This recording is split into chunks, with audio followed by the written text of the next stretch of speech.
हो जाता है। अलग अलग डाली डाली, फूल फूल और पत्तों में पानी देने की जरूरत नहीं होती, केवल जड़ में पानी दे दें तो सब चीज ठीक हो जाती है। उसी तरह से महाराज कहते हैं केवल कृष्ण की आराधना कर लें तो सबकी आराधना हो जाती, कोई विशेष बचता नहीं है। आगे की कथा सुनाते हुए श्री सूत जी महाराज कहते हैं कि आपने कहा कि भगवान के अवतार का प्रयोजन क्या है, भगवान धरती पर अवतार क्यों लेते हैं। तो हे शौनकादिक ऋषियों, भगवान कहते हैं कि भाव का भूखा हूं मैं, भाव ही बस सार है, भाव से मुझको भजे तो भव से बेड़ा पार है। अन्न धन और वस्त्र भूषण कुछ न मुझको चाहिए, अन्न धन और वस्त्र भूषण कुछ न मुझको चाहिए, आप हो जाएं मेरे, बस यही सत्कार है।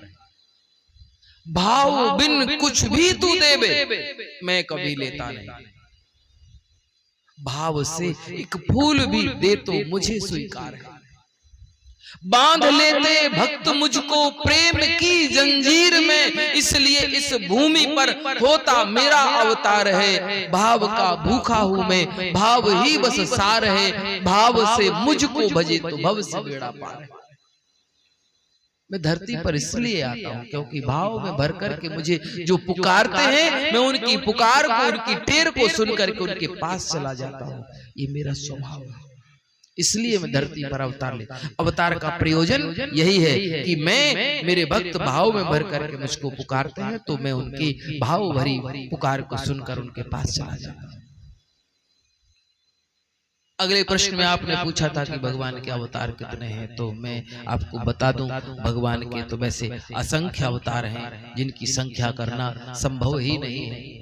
हरि अनंत, हरि कथा अनंता, भगवान के अनंत अवतार हैं, अनंत भगवान की कथाएं हैं। फिर भी भगवान की जो सुंदर सुंदर लीलाएं हुई, उन लीलाओं में 24 अवतार माने गए हैं। उन 24 अवतारों की कथा मैं तुम्हें सुनाता हूँ।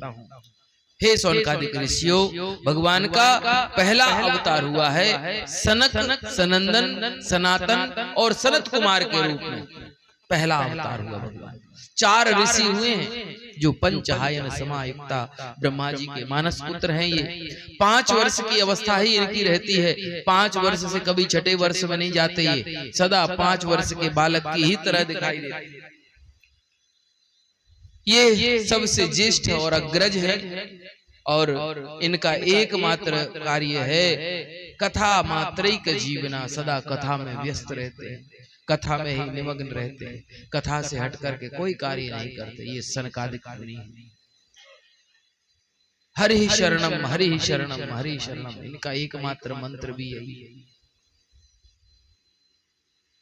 अच्छा, ब्रह्मा जी ने जब इनको प्रकट किया और इनको कहा कि भैया अब तुम बड़े हो जाओ और विवाह आदि करो और बच्चे पैदा करो, सृष्टि के विस्तार में हमारा सहयोग करो। तो इन्होंने कहा कि पिताजी क्षमा करना, हम गृहस्थी आदि में नहीं पढ़ना चाहते, हम तो भजन करना चाहते। बोले भैया तुम बड़े होगे, युवान होगे तो विवाह भी करना ही होगा। तो उन्होंने कहा पिताजी विवाह के लिए बड़ा होना यदि जरूरी होता है तो हम संकल्प करते हैं कि हम इसके बाद अब कभी बड़े नहीं होंगे, हम इतने ही रहेंगे। तो तब से सनत कुमार पंचहायन समायुक्ता 5 वर्ष की अवस्था में सदा स्थित रहते हैं। ये ऐसे परम तपस्वी हैं। एक छोटी सी कथा आती है कि एक बार श्री सनत कुमार कैलाश पर्वत से होते हुए निकले। अच्छा, इनके ये 4 भाई हैं, ये चारों के 4 वक्ता हैं और चारों के 4 श्रोता हैं। एक भाई कथा सुनाता है तो 3 भाई सुनते हैं, फिर दूसरा सुनाने लगता है, ऐसा चलता रहता है इनका क्रम। एक बार चलते चलते भी कथा चलती रहती, बैठने की भी जरूरत नहीं कि कहीं बैठेंगे तभी कथा, चलते चलते भी कथा, कहीं फिर खड़े हो जाते हैं, फिर कथा सुने, फिर चलने लगते हैं, चलते चलते, यही इनका जीवन है। और एक बार कथा में इतने लीन हो गए ये चारों भाई कि कैलाश से होकर के निकल गए वहीं भगवान भोले बाबा, देवी पार्वती और पूरी पंचायत भगवान भोले बाबा की विराजी थी वहीं, और भोले बाबा समाधि में थे। देवी पार्वती ने देखा कि सनकादिक मुनि यहाँ से चले गए, और सनकादिकों को वहां से जाते हुए देखा। देवी पार्वती ने सोचा कि बताओ ये कैसे मुनि निकले यहाँ से, भैया ये तो जो है बोलते ही नहीं, और ये यहाँ जगत गुरु भगवान भोले बाबा विराजमान हैं, न इनको प्रणाम किया, न नमस्कार किया, न यहाँ पर रुके, और सीधे ऊंट की तरह मुंह किए और आगे निकल गई। देवी पार्वती को इतना क्रोध आया, मेरे पति का ये अपमान है, उनके सामने से निकले और उनको प्रणाम नहीं किया। जाओ मैं इनको श्राप देती हूँ कि ये चारों के चार ऊंट बन जाओ। ऊंट की तरह मुंह करके गए ना, जाओ श्राप देती हूँ कि ये चारों ऊंट बन जाओ। और फिर क्या था महाराज, ऊंट बनने का श्राप मिला। थोड़ी दूर आगे चले तो चारों भाई ऊंट बन गए। अब देवी माता का श्राप है ना, कैसे छूट जाए। तो श्राप पाते ही ये ऊंट बन गए, और ऊंट बन करके और ये कालांतर में पहुंचे हैं हिमालय की किसी तराई में, और वहीं पर ऊंट बने बने कथा सुन रहे हैं और कथा कह रहे हैं। अच्छा, इस बात को कुछ माह बीत गए, और कुछ महीने के बाद जब भोले बाबा की समाधि खुली तो उस समाधि में भगवान भोले बाबा ने देवी पार्वती को कहा, देवी आपने तो एक बड़ा गलत काम कर दिया। बोले मैंने क्या गलत काम किया? बोले आपने उन सनकादिक मुनियों को श्राप दे दिया ऊंट होने का, बल्कि वो तो बेचारे निर्दोष हैं। भगवान की कथा में जब हमारी समाधि लग जाती है, उनकी लीला को देखने में जब हम अपने आप को भूल जाते हैं, यदि वो लोग भूल गए तो उनका क्या अपराध है? मैं भी तो भूल जाता हूं अपने आप को। कभी कभी तो मुझे समय का ही ज्ञान नहीं रहता कि कितना समय मैंने समाधि लगाई। एक बार तो भगवान भोले बाबा ने समाधि लगाई तो बीते संवत सहस 87, कहते एक बार भगवान भोले बाबा ने 87,000 वर्ष की समाधि लगाई। तो मैं भी तो समाधि लगाता हूं देवी, और यदि उनकी समाधि लग गई और उनको कुछ न दिखाई दिया तो उनका क्या अपराध है? ये तुमने अच्छा नहीं किया। चलो वो बेचारे ऊंट की योनि में कितना कष्ट पा रहे होंगे, तुमने उन्हें ऊंट बना दिया। भगवान भोले बाबा और देवी पार्वती उनको श्राप से मुक्त करने के लिए जब वहां पहुंचे तो देखा हिमालय की तराई में एक जगह पर एक भाई ऊंट बना बना कथा सुना रहा था, तो 3 भाई ऊंट बने बने कथा सुन रहे थे। देवी पार्वती और भोले बाबा ने जब उनको देखा, भोले बाबा के नेत्र सजल हो गए और देवी पार्वती को कहने लगे, देखो देवी ये भगवान के भक्त हैं। इस अवस्था में भी वो अपनी उस शौक को, अपनी उस नशा को, अपनी उस लत को भूल नहीं पाए हैं। जो नशा चढ़ गया है ना कथाओं का, अब कथा मात्र की जीवना, इसमें भी वो कथा ही सुना रहे हैं और कथा ही सुन रहे हैं। देवी पार्वती ने कहा ठीक है, हम इनको श्राप से मुक्त कर देते हैं। भगवान भोले बाबा गए हैं, श्राप से मुक्त किया, और श्राप से मुक्त करने के बाद जब भोले बाबा ने दर्शन दिया तो चारों भाइयों ने भोले बाबा को प्रणाम किया। भोले बाबा ने उनसे कहा कि हे सनत कुमारों, देवी पार्वती ने आपको श्राप दे दिया ऊंट बनने का, और आपने जो ऊंट शरीर धारण किया इसमें आपको बड़ा कष्ट सहना पड़ा होगा, आपने बड़ा कष्ट पाया होगा ऊंट शरीर में। तो सनत कुमार कहने लगे, हे भोलेनाथ, देवी पार्वती ने कोई श्राप नहीं दिया है, बल्कि माता ने तो हम पर अनुग्रह किया, हम पर कृपा करी, जो हमको ऊंट शरीर दे दिया। भोले बाबा ने कहा ऐसा क्यों? बोले भोले बाबा, मनुष्य शरीर है ना, तो इसके लालन पालन में बहुत समय बर्बाद हो जाता है। स्नान करने में, संध्या वंदन करने में, खाना पीना खाने में इतना कितना समय बर्बाद होता है। और अब तो जब से माता ने ऊंट बनने का श्राप दिया है ना, तब से तो महीने में एक बार पानी पी लेता हूँ, महीने भर की छुट्टी, फिर खाना पीना नहीं। एक बार खा लेता हूँ, महीना 2 महीना के लिए फ्री हो जाता हूँ, नहाने धोने का झंझट खत्म। ऊँट क्या नहाना धोना, बिना नहाए धोए और आराम से। तो जितना हमारा समय नहाने धोने में, खाने पीने में और संसार के अन्य कार्य करने में समय व्यर्थ चला जाता था, उस समय को बचा करके उतनी देर तक और कथा सुन लेते हैं ज्यादा से ज्यादा। बोले बाबा ने देवी पार्वती की ओर देखा, ऐसा कहा, देखा देवी ये है कथा, ये है कथा प्रेमी, और तुमने इनको श्राप दे दिया। और आज वही सनकादिक जो मुनि है, भगवान के 24 अवतारों में से भगवान का वो प्रथम अवतार है, जिसको सनकादिक अवतार कहते हैं। दूसरा अवतार हुआ भगवान का बराह अवतार। जब पृथ्वी समुद्र में रसातल में डूब गई और उस रसातल से उस पृथ्वी को उद्धरण करने के लिए भगवान ने जो अवतार धारण किया, उसको बराह अवतार कहते हैं, सूकर अवतार कहते हैं।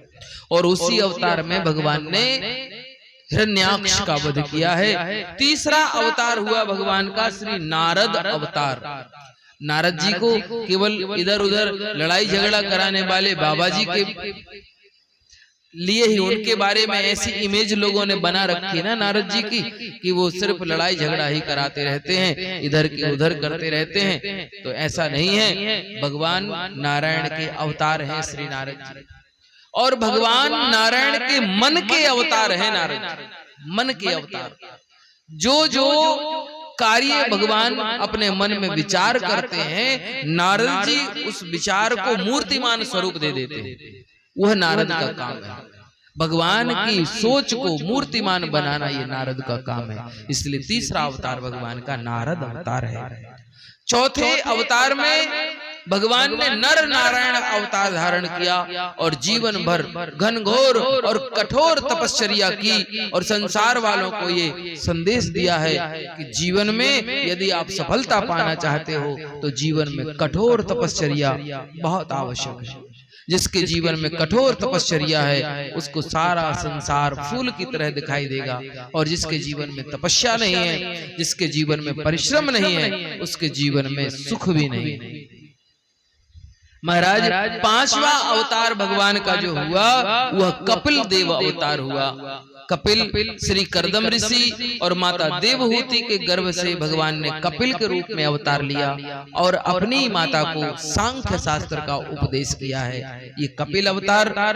आगे का छठवां अवतार भगवान का दत्तात्रेय, सातवां अवतार हुआ भगवान का यज्ञ अवतार, आठवें अवतार में भगवान ऋषभ देव के रूप में पधारे। राजा नाभि और मेरु देवी के गर्भ से ऋषभ देव भगवान का जन्म हुआ है। और महाराज नौवां अवतार हुआ भगवान का पृथु अवतार। इस अवतार में भगवान ने संसार जो बड़ा ही अकर्मण्य हो गया था, जो संसार कर्महीन हो गया था, उन सब को शिक्षा देने के लिए भगवान ने अवतार धारण किया पृथु। पहले ये धरती पूरी उबड़ खाबड़ ऊंची नीची थी और श्री पृथु महाराज ने इस पृथ्वी को समतल कराया, और महाराज पृथु के कारण ही इस धरती का नाम पृथ्वी पड़ा महाराज। और संसार को कर्मण्यता की शिक्षा प्रदान करी, इसलिए भगवान का पृथु अवतार हुआ। और महाराज उसके बाद भगवान का 10वां अवतार हुआ मत्स्य अवतार। 11वां अवतार भगवान का कच्छप अवतार हुआ। समुद्र मंथन के समय मंदराचल को अपनी पीठ पर धारण किया है। 12वें अवतार में भगवान का धनवंतरी अवतार हुआ।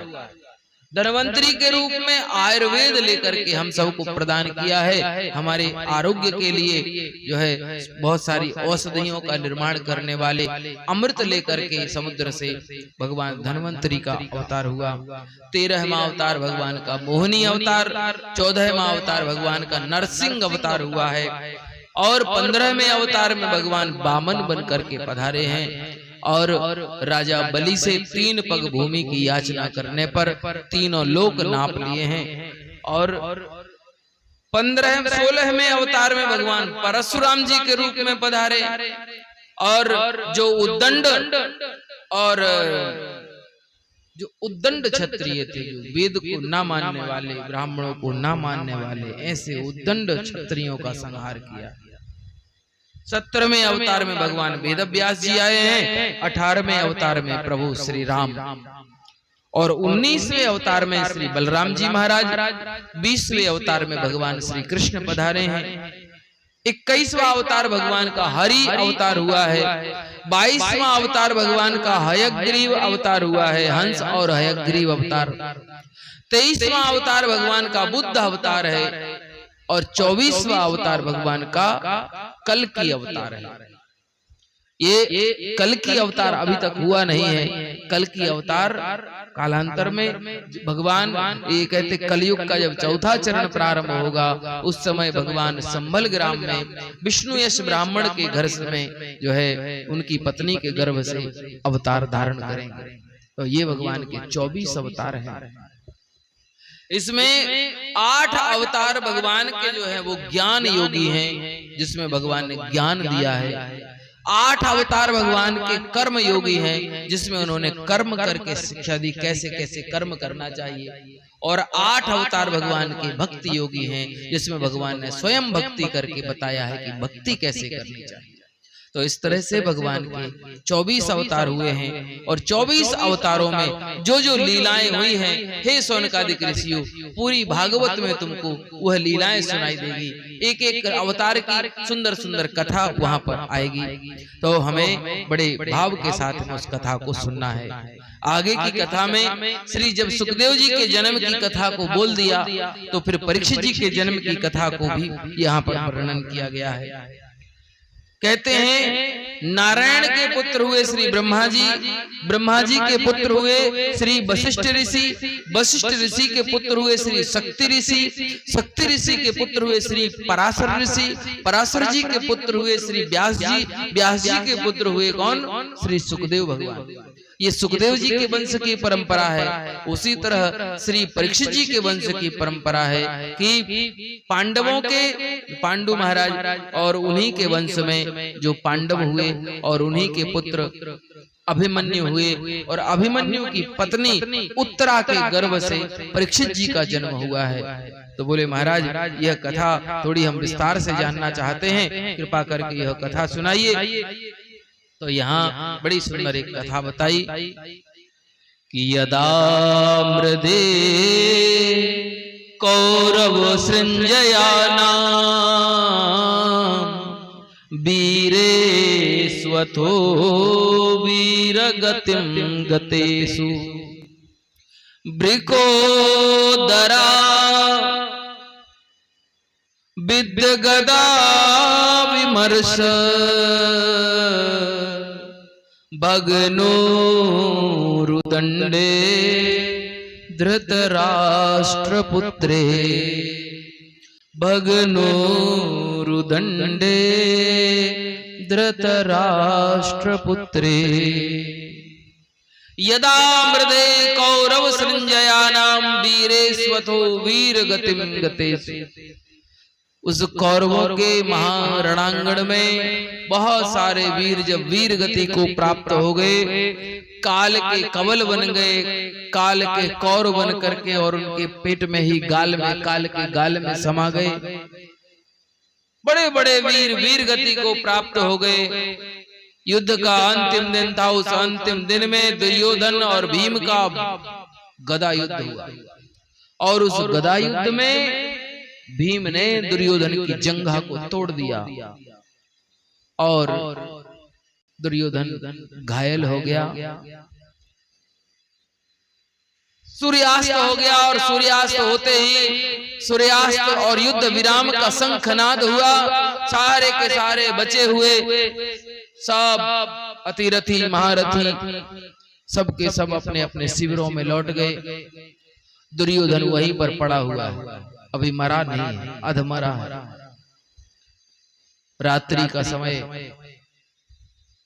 कौरवों की सेना में बचने वाले कुछ ही लोग थे। उनमें एक अश्वत्थामा, अश्वत्थामा के मामा श्री कृपाचार्य जी, ये सब कुछ लोग बच गए थे। ये भी बड़ी लंबी कथा है, पर हम मुख्य विषय पर आते हैं, इनके जन्म की कथा को करने के लिए कि परीक्षित जी का जन्म किन परिस्थितियों में हुआ। अश्वत्थामा आज दुर्योधन के पास गए हैं और दुर्योधन को जाकर के और उसके पास पहुंचे। मित्र दुर्योधन, मित्र मैं आ गया हूं। और दुर्योधन का सिर अपनी गोद में रखा, गोद में रखकर बड़े प्यार से दुर्योधन के सिर पर हाथ फेरा और कहा, मित्र अब तुम चिंता ना करो, मैं आ गया हूं, सब ठीक होगा। दुर्योधन इतने कष्ट में भी मुस्कुरा उठा, बोले मित्र क्यों चुटकुला सुना रहे हो ऐसी परिस्थिति में, जब मैं जीवन और मृत्यु के बीच में संघर्ष कर रहा हूं और तुम मुझे हंसाने के लिए आ गए, ये कहने के लिए कि मित्र अब सब ठीक हो जाएगा। अरे भैया पागल नहीं हूं कि तुम कह दोगे और मैं मान जाऊंगा कि सब ठीक हो जाएगा। अरे क्या ठीक हो जाएगा अश्वत्थामा, तुम ठीक करोगे। तुम्हारे पिताजी भी थे हमारे गुरु,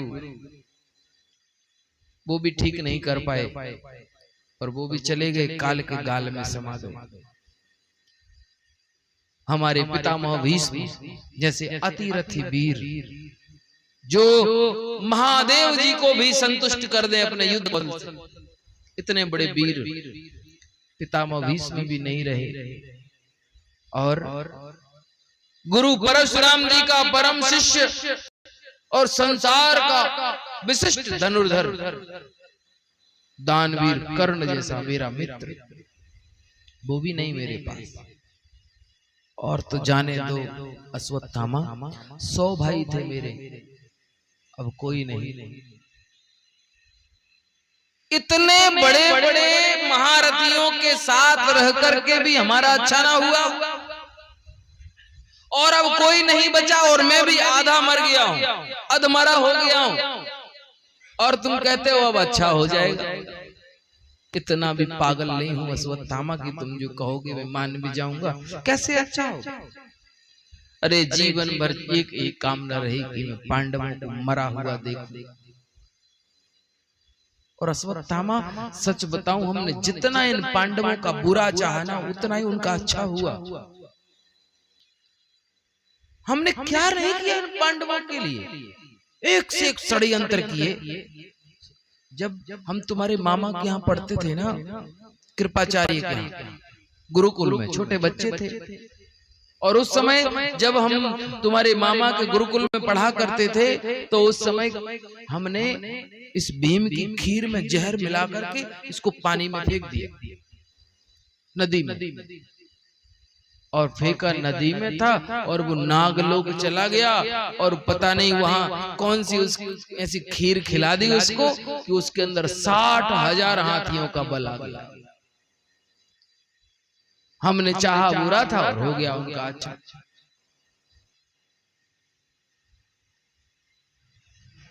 लाक्षागृह में इनको जलाने का पूरा षड्यंत्र पक्का ही हो गया था कि इनको तो आप जला देंगे, भागने का कोई मौका ही नहीं है इनके लिए। पूरा लाख से बनाया था, वो जल करके सोचा था कि इनको जला करके मार डालेंगे, वहां से भी निकल आई। और जब अज्ञातवास में थे ना ये, तो अज्ञातवास के समय अश्वत्थामा हमने क्या किया, एक बार दुर्वासा जी हमारे यहाँ आए। हमने तो जान लिया कि दुर्वासा जी तो बहुत बड़े तपस्वी हैं और क्रोध तो इनकी नाक के अग्रभाग पर रखा रहता, श्राप जिह्वा के अग्रभाग पर रखा रहता। जरा सी कोई बात हो ही नहीं तुरंत श्राप दे देते हैं। उनसे सब भयभीत होते हैं, किस दुर्वासा जी से डरते हैं सब लोग। दुर्वासा जी की हमने बड़ी सेवा करी और दुर्वासा जी प्रसन्न हो गए। हमने सोचा कि पांडवों का जो वनवास चल रहा है, पांडव एक न एक दिन वनवास यदि पूरा कर लेंगे तो फिर हमारे लिए बाधा बनेंगे जीवन की। हमने ये सोचा कि दुर्वासा जी को पांडवों के पास भेज देते हैं और पांडव उनकी सेवा कर नहीं पाएंगे, और सेवा कर नहीं पाएंगे तो वो उनको श्राप दे देंगे और पांडव वहीं भस्म हो जाएंगे। ये सोच करके हमने उनको वहां भेज दिया दुर्वासा जी को वन में। पता नहीं वहां क्या लीला हुई। और कहते हैं वो द्रौपदी के पास कौन सी बटलोई थी, उसमें से वो पूरे ब्रह्मांड को तृप्त करने की शक्ति रखती थी। पर मैंने दुर्वासा जी से कहा भी था कि भाभी परेशान हो जाएगी, इसलिए आप उस समय भोजन के लिए जाना जब मेरी भाभी भोजन कर चुकी हो, क्योंकि उस अक्षय पात्र का ये सिद्धांत था कि जब द्रौपदी उस दिन भोजन कर लेती थी तो फिर उसमें से कुछ प्रकट नहीं होता था। और आज जब वहां पर दुर्वासा जी पहुंचे वन में और पांडवों युधिष्ठिर जी को कहा कि आज हम तुम्हारे यहाँ भोजन करेंगे। युधिष्ठिर जी तो द्रौपदी के पास आए, द्रौपदी क्या तुमने भोजन कर लिया? द्रौपदी जी ने कहा हाँ जी हमने तो भोजन कर लिया। क्यों पूछ रहे हो? बोले दुर्वासा जी आज भोजन करने के लिए पधारे हैं और उनके साथ 10,000 उनके शिष्य रहते हैं। 10,000 शिष्यों का दुर्वासा जी के साथ भोजन करना कोई साधारण बात नहीं है। तो महाराज उनके लिए तो अलग व्यवस्था बननी चाहिए। कितनी सारी व्यवस्था होगी जब 10,000 लोग। कल कहते हैं यहाँ भोजन पानी हुआ ना तो 10,000 लोग भोजन करने आए होंगे कम से कम। इतना बड़ा भोज होता है आपके यहाँ पर, लोगों को बुलाया जाता है किसी के तिलक में, विवाह में, शादी में, तो 10-10 हजार लोग आकर के भोजन करते हैं। तो इतना बड़ा प्रबंध करना पड़ता है जब 10,000 लोग पाते।